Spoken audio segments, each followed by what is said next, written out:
If you live in Minneapolis or St. Paul, you'll want to hear this. Snow emergencies are now in effect. It is setting off a scramble to dig out as a multi-day winter wallop continues to dump those fresh flakes. Ice and heavy snow have really taken a toll this week. It is closing schools for another day. Both Minneapolis and St. Paul will have e-learning day tomorrow, and it's still causing problems on the roads. A crash involving multiple semis slowing down traffic on 694 in Arden Hills. Now here's video of the moment it happened. Police had already blocked a lane for a disabled vehicle, and you can see a semi start to jackknife before coming to a stop and then get rear-ended by another semi. Yikes. All right, let's get to our team coverage tonight. Rose Schmidt has more on the snow emergencies and the roads. But first, we want to start with Chief Meteorologist Ian Leonard. Ian, that snow still falling right now. We could be in for another slow morning commute. Yeah, I think that's a definite at this point. And when you look back on where we were, notable totals outside the metro, 8.5 in Gaylord, 9.5 in New Prague, all the way to a foot in Northfield. Now, metro specific, and I want to tell you, this doesn't include the snow that's been falling for the last hour or two. Mound at 14 inches, Woodbury, Apple Valley 13 plus, Newport at 12, Columbia Heights 11, all the way to St. Paul at 11.1. We mentioned the snow that's been falling in the background, the blue shaded counties. Now, 6 p.m. today, the winter weather advisory was set to expire. It has been extended all the way until 6 a.m. tomorrow. Deep area of low pressure here, trying to trundle its way slowly off to the northeast, pulling back this moisture. Now, if you look carefully at the map, you will start to see a gap developing right here. It's almost a Herculean task for that low to keep the moisture in play as it's pulling away. And when you look at Storm Vision radar, by the way, this is the last 6 hours, where you see the brightest white, those are the biggest flakes. Now, we started with decent flakes. We're in what's called the dendritic growth zone. But now I'm going to freeze everything, start to see the gray and some holes getting poked.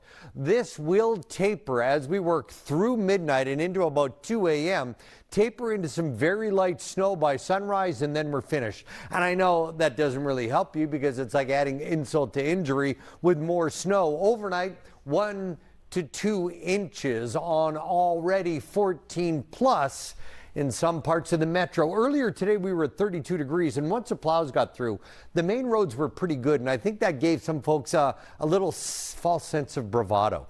The roads now, from this point forward overnight into the morning commute, they're not good at all, especially the side streets. And of course, we'll continue to talk about this. I know you want to know when the snow's finished. I've got it for you coming up at 9:30. All right, Ian. Well, we are just a couple of minutes past that really important deadline in Minneapolis and St. Paul. Those snow emergencies just kicked in. And that means thousands of people needed to move their vehicles or risk getting towed. Fox 9's Rose Schmidt is live in Minneapolis. And Rose, that's easier said than done at times. So, Randy, this is pretty typical of what we've been seeing all day long. Car after car buried in snow. You can see where the plows have actually pushed this snow up around the cars. So now that the snow emergency is officially underway here in Minneapolis, that left a lot of people scrambling today to move their cars, but it was a challenge. The drivers parked on these Minneapolis side streets Wednesday. I have been using a carpet underneath the spinning tires to get a little traffic. Needed a shovel and a strategy. Snow emergency got announced, so a lot of people are scrambling for parking spots and they can't get to it, or they can't get out of the spot that they're in. Here we go again. Corey Robertson not only dug out his own car,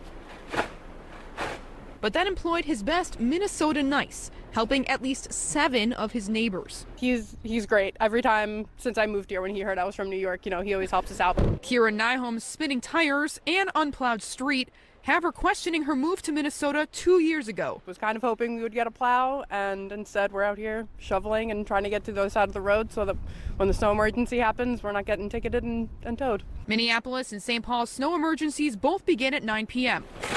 But some drivers were surprised they weren't declared until Wednesday morning. They should have declared it last night.